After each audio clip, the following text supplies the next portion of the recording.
Here. Tony. Here. Fergus absent. Thompson. Here. Ferguson.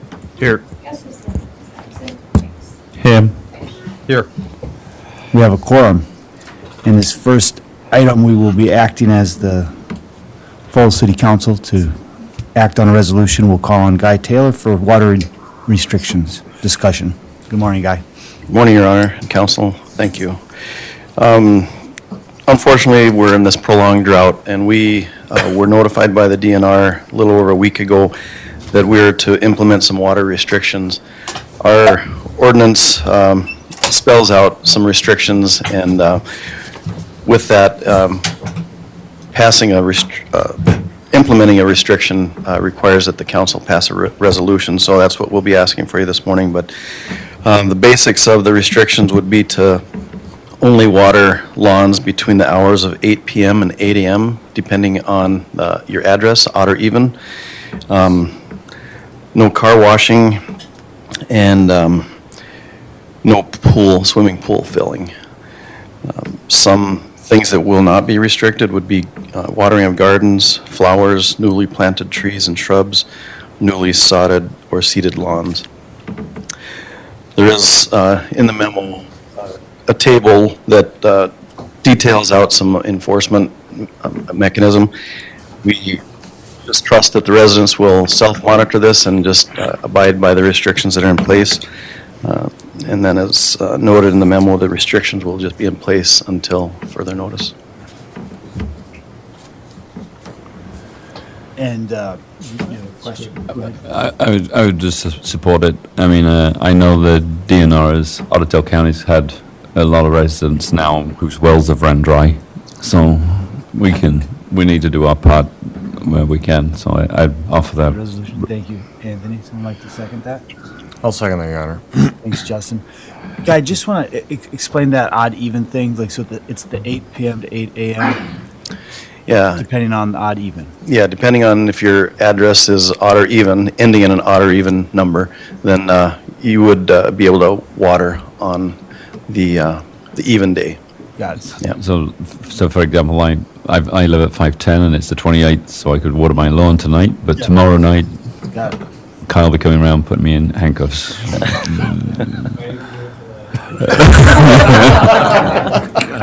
Again. All right. Any other? Scott? How will we get this word out? Yeah, How is this exactly. going That to was a be good point. announced? So with the passing of the resolution, we will publicize it on the website and on Facebook, and we'll just get the word out that way.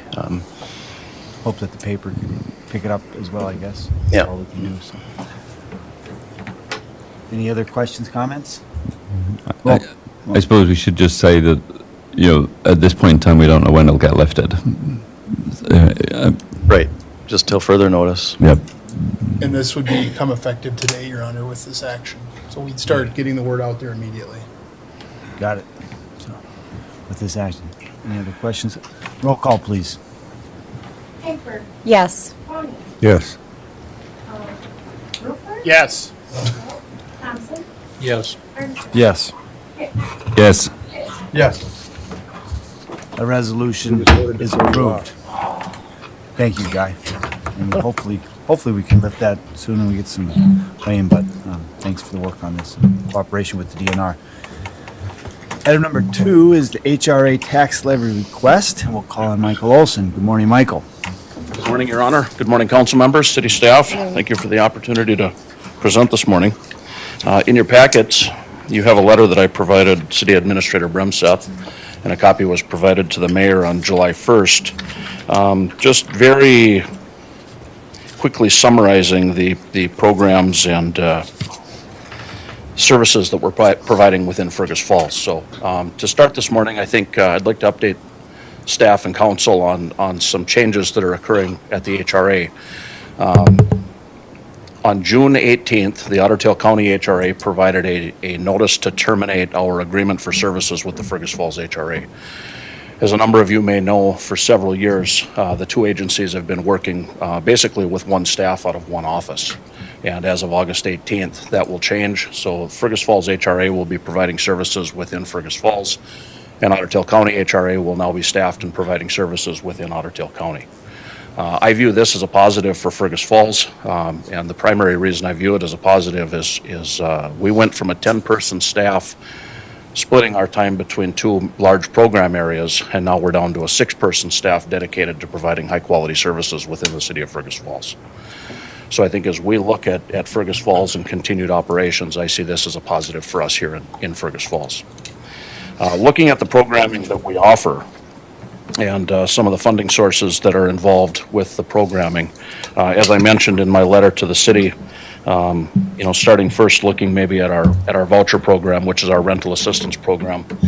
This is programming that provides payments on behalf of tenants directly to local landlords. So over the last fiscal year in Fergus Falls alone, Housing and Urban Development, acting through the HRA, has provided over $650,000 in payments directly to city landlords. On the annual, we received just over $1 million in funding through Housing and Urban Development. Again, $650,000 approximately of that goes directly to landlords on behalf of local renters. Approximately $250,000 goes directly into our public housing program, and about $90,000 to $95,000 arrives in the form of administrative fees for our voucher administration.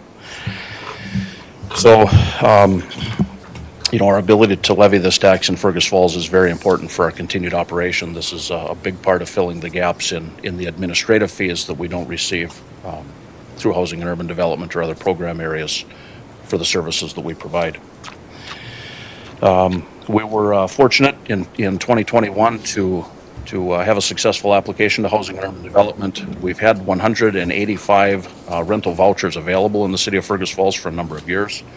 We added 40 new vouchers to that this last year, which is a big benefit for our city. We have a relatively long waiting list on our rental assistance program all the time. So, the more programming that we can add, the more people in town we can serve. And finally, I guess I'll provide an update to council. We've talked, most recently, we talked about the subdivision approval for our permanent supportive housing development that we're working on the property next to our office. Working through that process now, we're finalizing plans with our architect. We anticipate closing on the financial side probably sometime in October, early November. We'll have plans out for bid late this year. We hope to make an award in December or January. We hope to break ground in the spring of 2022. We anticipate a 12 to 15 month construction process, so substantially complete and open to start working with new tenants, hopefully later in the summer of 2023. So quite the long process, but we're very much looking forward to getting 24 new units online and providing other housing opportunities for residents in Fergus Falls. Thank you, Michael. Does anyone have any questions for Michael about the HRA or programs they offer in Fergus Falls? Someone like to offer? I'll do that, Your recommendation Honor. to Council? I'll Thank second. you, Jim. Thank you, Krista. All in favor of that motion, say aye. Aye. Opposed, same sign. A motion carries. Thank you, Michael. Thank you. We'll take this up Monday night. Item number 3 is Public Improvement 5344 Randolph Avenue Improvement Project. We'll call on City Engineer Brian Ibarra. Good morning, Thank Brian. you, and good evening, Your Honor, and members of the council. City staff, we've been evaluating additional street candidates to receive a resurfacing project. We're recommending at this time to take a look at Randolph Avenue from basically project limits from Freiburg Avenue to Springen Avenue, and also a small segment of Freiburg Avenue from Lincoln to Summit. City records indicate, back in '99, and Randolph received a resurfacing in 1988, Freiburg being reconstructed. And also the PCI for these pavements ranges from 30 to 40. Therefore, we're recommending these be approved by initiating Public Improvement 5334. Like I mentioned, Randolph is adjacent to the school. We're aware of that. So my intent is to have this constructed by the school year. However, I think that's highly unlikely. So we would propose in the contract that if awarded and approved and everything, this would be resurfaced after spring, after some school's out, spring of 2022. So therefore, at this time, Your Honor, I'm requesting to initiate public improvement 5344 and to accept Interstate Engineering's professional services proposal for design in a not to exceed amount of $60,000. I'd just like to note these streets are on our municipal state aid street system, so all costs are eligible for our state aid reimbursement. Thank you, Brian. Anyone have any questions for Brian? Someone like to offer a recommendation to the council? Thank you, Brent. Second, Anthony? Yep. Thank you. We have a motion to bring this to the council. All in favor of that motion, say aye. Aye. Opposed, same sign. The motion carries. Thank you. Thank you, Brian. Next, we'll have an update on the BDPI, the Business Development Infrastructure Program. Update from Clara Beck. Good morning, Clara. Good morning, everybody. Thank you. This is just to clarify some action that was taken on July 19th in regard to an application to a deed program, the Business Development Infrastructure Program. We are still working on those applications, but included in your packet was resolution language that goes along with the applications. We are not to the point yet where we're actually adopting that resolution language, and we just wanted to be really clear about that. The resolution does include language that commits city funds to certain projects. Those sources and uses of funds have not yet been identified. So the action to move forward with the applications was correct, including the language of the resolution maybe confused things a little bit, so we just wanted to be very clear. We have not committed any funds at this point. We are just submitting the applications once they are complete, and they will come back in front of you so that you can see them. If you have any questions, please let us know. Everyone all right with that? There? Just some clarification. I know Bill was a little, just wanted to be clear. Bill likes to be clear. You feel better, Bill? Now we're clear. We're good now. Now we're good. We're clear. We're clear. Thanks, Claire. All right. Next item is the airport management FBO contract discussion, and we'll call on Brian Ybarro, Justin Arneson. Who are we calling on here? Brian? Probably sick of hearing from me, so I'll hear from Brian. Thank you, Your Honor. I just want to go over quickly what you have in your packet, just for a little bit of clarity. You have two of the fixed-based operator airport management agreements. One is watermarked, the final draft, 7/22/21. This is the agreement to date, less the revisions. There was, I believe, about 3 key points, requested changes that have not been made to the contract that is contained in this current form. The other agreement, also I have a watermarked edits as well. This agreement right here has, I just want to note the revision key in the top left. This was initially presented to the City Council on July 6th. Since then, there have been some administrative edits, and those are what are highlighted in yellow. So, and the key revisions from July 6th Council to July 15th. Also, the green highlights reflect the changes that were made, received from Sky Cruise on July 15th. As I mentioned, of those changes, a lot of them have been administratively made. However, there was about 3 key revisions or requests to that have not been, that once again are reflected in this agreement. So I just want to provide some clarity and open up discussion right now. Just recently, I've had some correspondence with Sky Cruise yesterday, actually. And to best of my knowledge, they concur with everything in the final draft, with exception to insurance limits on storage facility, for aircraft storage. We have 2 options on that, but I think that's something, if the council is amenable, just authorize staff to work through the process with Sky Cruise and that particular item. So I'll just open up the questions right now you may have. Yeah, and we do have Scott from here too, but just to be clear, so the contract, 722 has the edits that we talked about last Monday that Justin outlined with the 3 points that Justin made that are not changed in the contract. That is correct. Just so everyone's clear. And just to be further clear, there will, like I said, one suggested revision on the insurance storage. Sure. So the action is a recommendation to move this to the council Monday night for final approval. Someone like to offer that? Motion to do that? I'll offer it again. Thank you. I'll second. Thanks, Jim. Justin? I was gonna maybe bring up to the last point about the requested revision to the aircraft storage. I don't know if you guys have, it's on page 24. Currently we have aircraft liability. I believe this is where it falls in line at $250,000 per aircraft and $1 million per occurrence. And in an email that was received yesterday, you know, they looked over the contract, they're good with it, but they'd like the aircraft storage insurance to be $100,000 per aircraft, and $100,000 per occurrence. And by looking at the change in the amounts, it increased, I understand, their annual premium. So that's their request is to, I believe, is that correct, Brian? Change it back down to 100 and 100,000 per? That is the current request From them, the correct. 250 to a million. And I don't, maybe you can speak to that. I don't know. Good, bad, indifferent, or what our current contract would state, or what previously was stated out there, but maybe for us, it'd be nice to have a clean version for Monday night if we're gonna allow that change or not, in my opinion. Sure.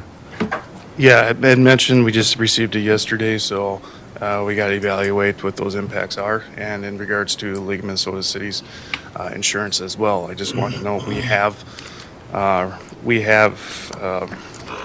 accepted some of the coverages that might be perhaps less than the League of Minnesota Cities, so that's what we got to work through though, just to make sure we are covered. So they'll bring it Monday night with a clean copy with that portion worked out. Works for me. Stace, did you have anything that you wanted to add? Well, yeah, not to be confused, we're not really looking at that aircraft storage, it's the hangar keepers insurance that we're looking at. So it'd be page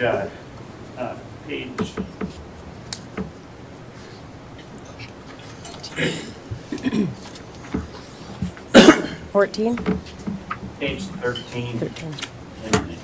in the contract. We're on the bottom of the page there, second paragraph from the bottom, asks about hangar keepers insurance of at least 100,000 per aircraft and 500,000 per occurrence. And what this hangar keepers insurance is, it's not even required by the state.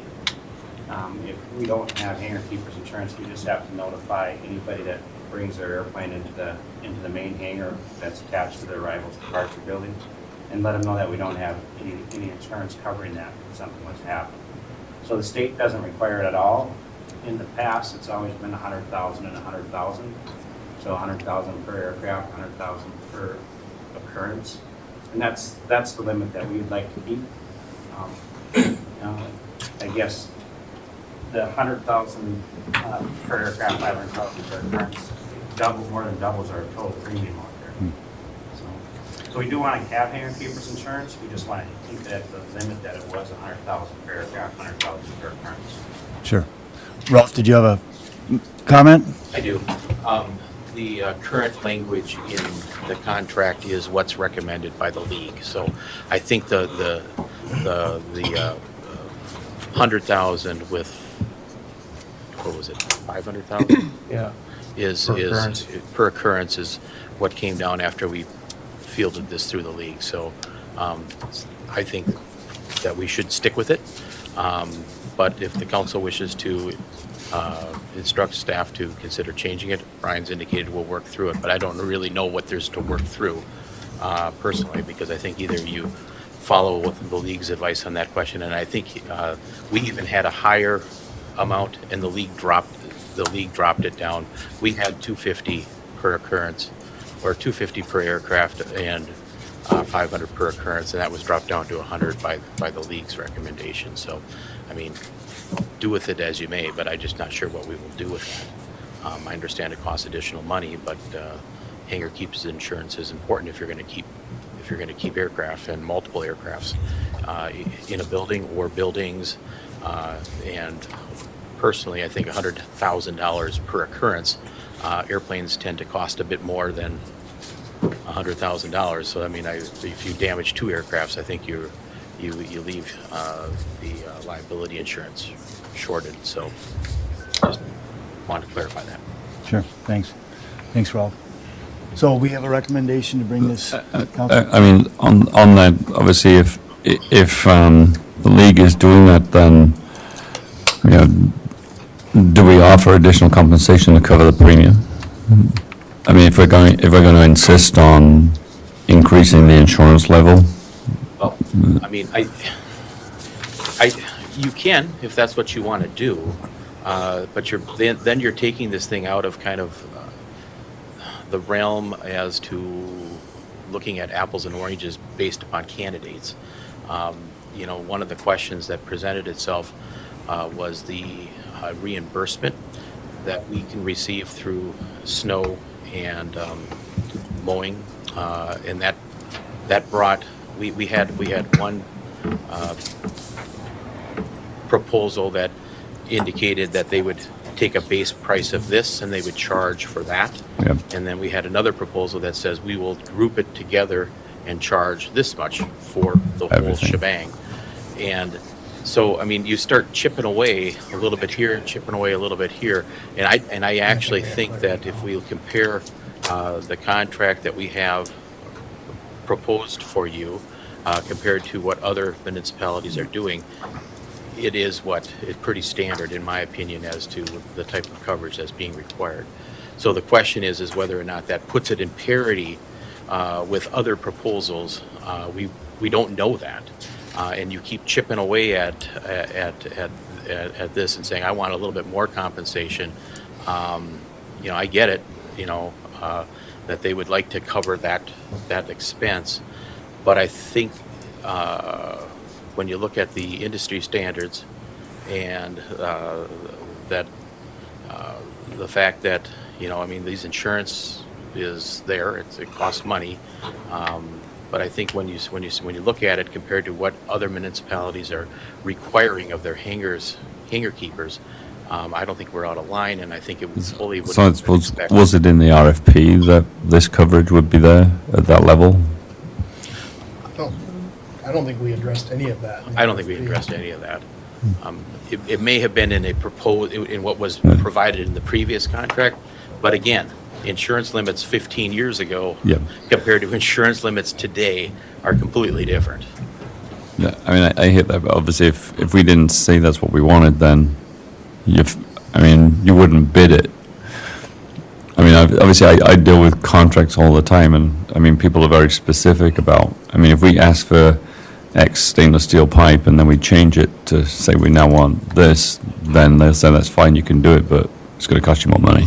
Right, but I think if you look at the contract that we drafted, and attached to the contracts are 30 pages of attachments, Yeah. and of those 30 pages of attachments are what we had attached are minimum standards that say, if you're going to be engaged in the business or any business at the airport, these are just the minimum standards. If you look at the language there, the limits are actually higher than what is being proposed. And those limits have been in the contract for over a month. So all of that's been in the contract for quite a while.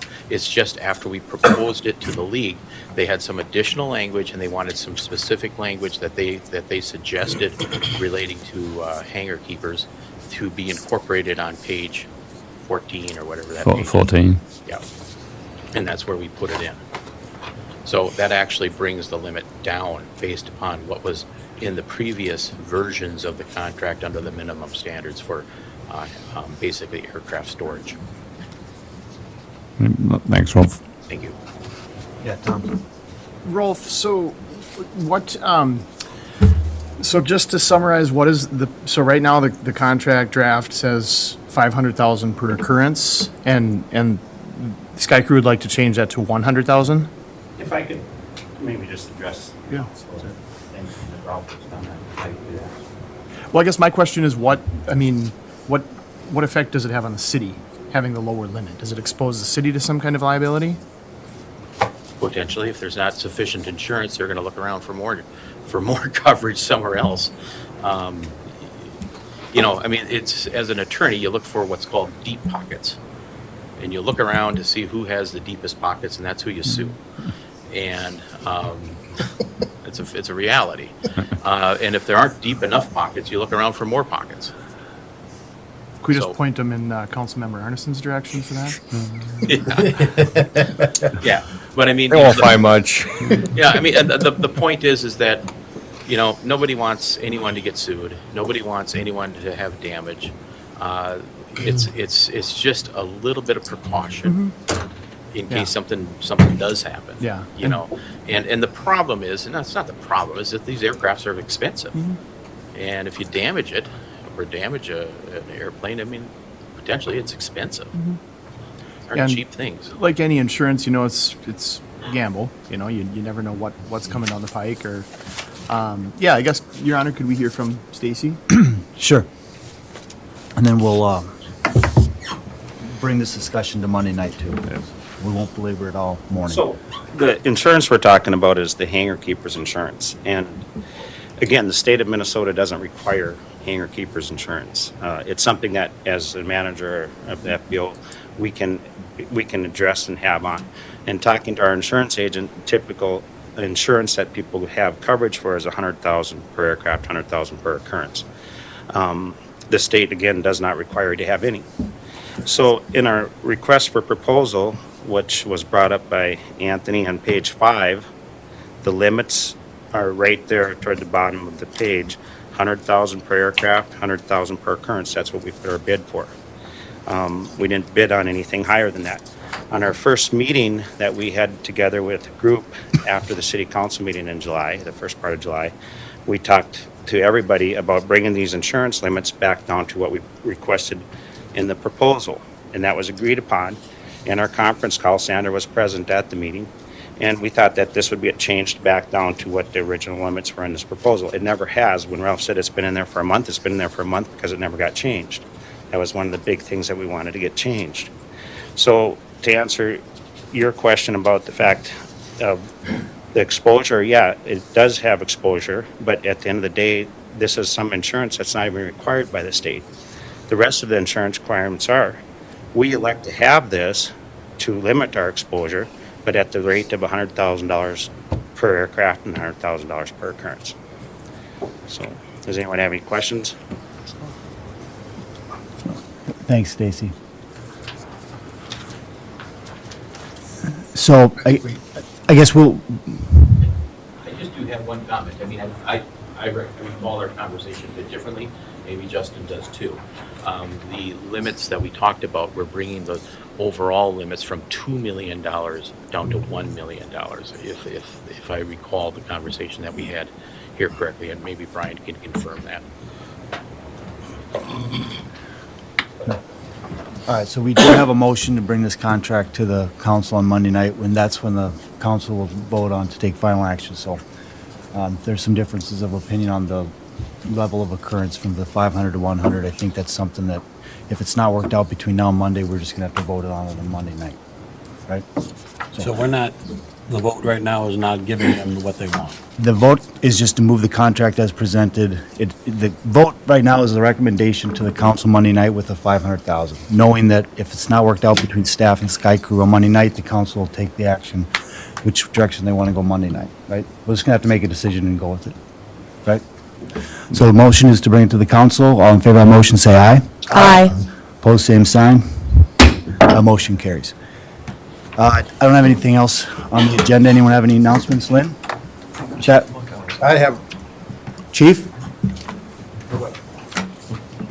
Chief? Muckow? Just get up and talk about something. Because it hasn't gotten long enough this morning. Let's see if I can drag it on for another 20 minutes. 32 minutes. It's not an annual report summary. I thought I would skate by without having to come up here and talk. It's not a billism then. Yeah, I'm afraid. Hey, well, good morning, Mayor, members of the council.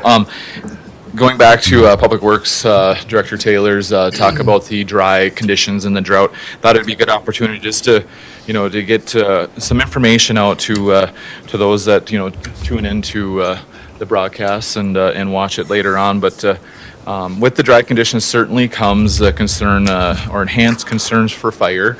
To date, vegetation fires, we've seen double the amount, which granted isn't a lot. It's been 10 compared to about 5 that we have annually. But we certainly are on pace to have quite a few more wildland occurrences, which ties back to the dry conditions. So with that, certainly want to throw some caution to our residents and the guests that come through the community that we're that we are a little more fire aware this year than maybe most years. In regards to the campfires, which there's no restriction, it's currently within our city limits. The only time we restrict the recreational fires is a red flag warning day. So that's kind of been a thing for the last 4 years, that if our residents hear that, or if that's put out by the National Weather Service, even if you have a fire permit, you cannot have a recreational fire. So that's one area we wanted to get out there for folks. And similar to what Guy talked about, the DNR is kind of our lead agency within the state when it comes to wildland occurrences. So we follow a lot of their recommendations. And with that, they currently list Otter Tail County rated as the high category. Points north are an extremely high category. You maybe heard a lot of communication in the news about the Bemidji area. They certainly are in a different situation than we are with their types of fuels. And with the high category, the fuels that are out there, the vegetation, as we call it, they start easily and they burn rapidly. We've seen this summer, even mowed lawns, we've had fires go across the dry conditions within a mowed lawn, which is not normal conditions for us. Again, it's not a matter of we have major wildland occurrences here like you see on the news, but certainly we have some of the challenges with our grassy fuels we have out in the prairies. So with campfires, like we said, they're okay unless we see some red flag warnings. And if we end up doing a full-on burn ban within the city, we'll certainly communicate that out through the city website, through hopefully media sources, through Facebook. Other things to just kind of for our residents and for you all just to be, aware of is off-highway vehicles. You go off trail riding.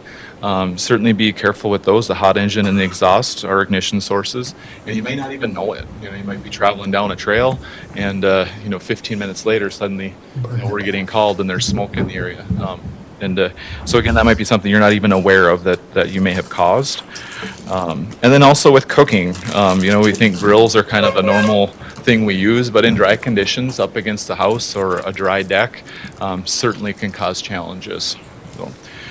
And last but not least, we still have on occasion spent cigarette or smoking material that folks use the coffee can method, shall we say, that years ago coffee cans were metal, and what would we put a bunch of cigarette butts into was coffee cans. Well, unfortunately there's not many metal coffee cans nowadays. There are a lot of plastic, but folks still have that ingrained in them that, hey, we need to put these in a coffee can. And when we get those dry conditions or dry days with high wind, all those spent smoking materials, the wind that goes into those, they may lay dormant for up to a month. And suddenly wind is introduced, and then the side of the house catches fire because they start to light off. So certainly destructive.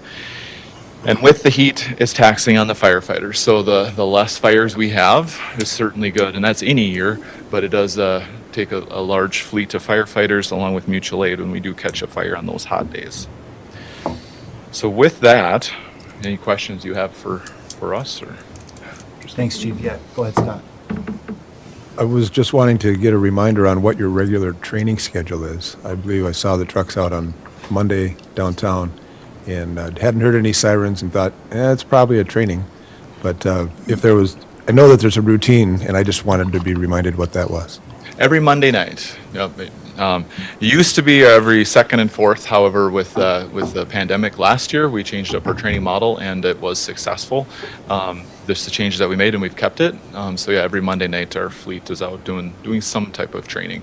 We've had a lot of activity over in the Sheridan Channing area. We have a house that LB Homes has allowed us to train in with.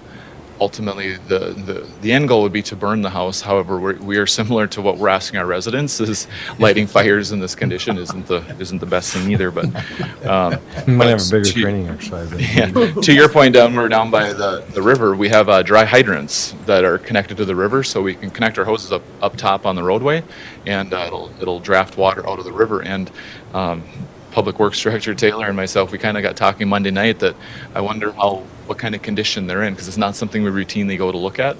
But again, with this type of weather, looking at all water sources, we went and we back flushed them and made sure they were opened up. And so it's kind of a neat opportunity, one that we don't take very often, because a lot of times we are within the city limits. We work with the hydrants. That's our best source of water. But in the case that we have challenges with water supply, which Not saying there is, but in the case that something really starts to go awry, we have multiple water sources for our firefighting needs. Thanks, Chief. Any other questions? Thanks, Chief. Jim, did you have a? Yes, last Wednesday, starting Wednesday through Sunday, Fergus Falls hosted the Sub-State Region 14 American Legion baseball tournament here. And I just want to commend Monty and his boys for all the terrific work they did out there during the games. I mean, they were out dragging the field between games and watering, and they did just a fantastic job. Thanks, guys. Thank you, Lance. All right. With that, we're adjourned.